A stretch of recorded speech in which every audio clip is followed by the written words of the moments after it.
Now, from across the Tri-States, this is KHQA Sports.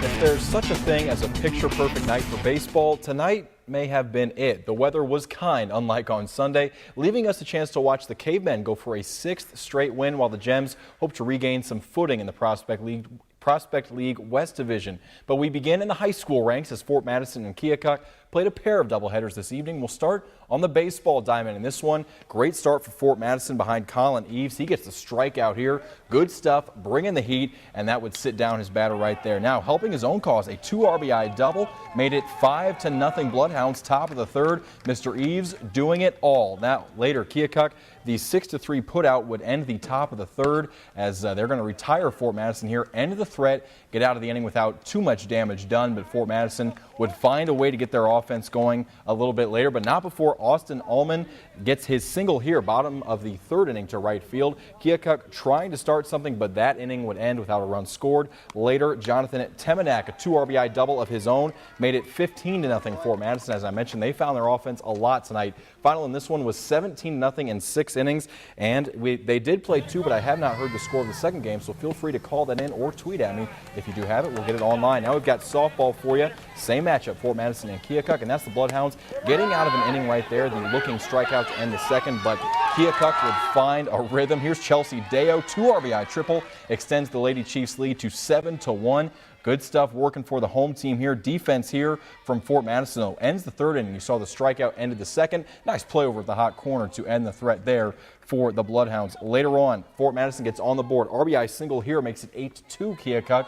Fort Madison trying to hang around just a little bit. The bloop single out there to center, but the comebacker ends the top of the fourth here. Taylor Lemon, you saw a little bit of her last week. She was in the circle once again today, and she was effective. Handles this comebacker, will end the inning with the put out to first as Keokuk gets the winning game one, 11-2. And again, they did play 2, never saw the final on game 2. So if you have it, feel free to tweet that to us. We'll take it to the Prospect League now. Gems and Rex at home tonight, 2-0 Terre Haute.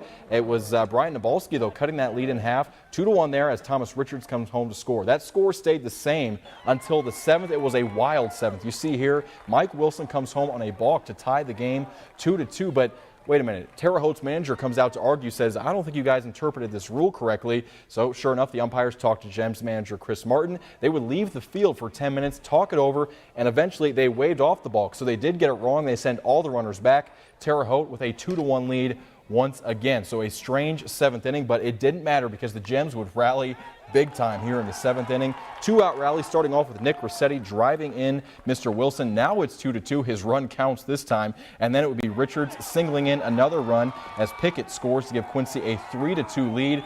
They would not look back later. Nabalski, again, he is such a good hitter in the top of the order there for the Gems, or in the middle of the order, I should say. 4-2 as he singles home another run. They were not done. Matt Merrick from John Wood singles in the 5th run of the game and the 4th run of the inning. The Gems would end up bringing across 8 runs before it was all said and done. 7 of them in this 7th inning. Gems win it 8-2.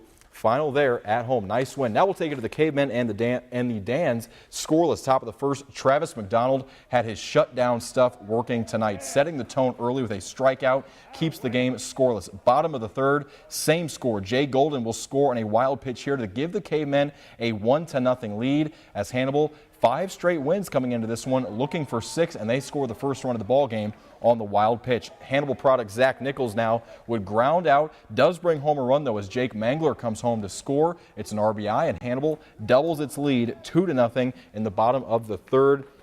They wouldn't need much after that, and they wouldn't need anything after that. First of all, great defense from Damon Waller here, flashing the leather diving catch. Beautiful stuff there in the outfield, keeping a runner off base. But it was all about Travis McDonald tonight. He retires the last 16 hitters he faces on his way to a 2-hit shutout. The Cavemen win 2-0 and have won 6 straight. They are now 6-5 on the season after starting 0-5. What a run it's been for Jay Heeman's team. Also, one more score to give you. Iowa softball, it was West Burlington besting Central Lee. Final score there was 6-0.